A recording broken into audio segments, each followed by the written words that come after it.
kultūra augs agrokaķiniekos. Es teiktu, ka ir diezgan izaicinoši. Jāiegulda liels pūles, lai viņu kārtīgi un veselīgi izaudzētu. Galvenokārt svarīgākās slimības, uz ko es vēršu uzmanību, ir sausplanku mainība un baltā puve. Pēc tam arī tad izvēlos attiecīgu fungicīdu, kuru es pielietošu.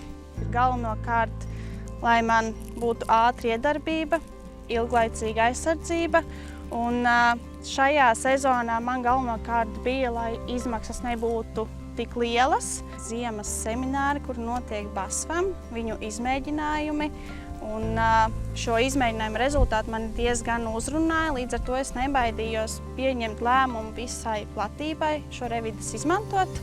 Pirmkārt, augsts ražas potenciāls, kas veidojas, izmaksas salīdzinoši zemas, kas salīdzinot citiem fungicīdiem, citu produktiem. Lietojot revides, varat nebaidīties, kad atrodaties lauku un smidzinot, jums pēkšņi var sagaidīt lietus mākoņi un līt.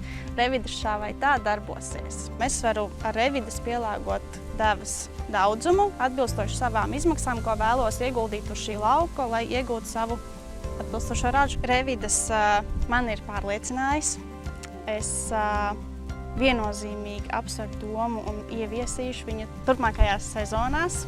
Es ieteiktu citiem, nebaidieties izmēģināt ko jaunu, riskēt, jo tas, manuprāt, atmaksājas. Man vismaz ir atmaksājies pēc manas ražas.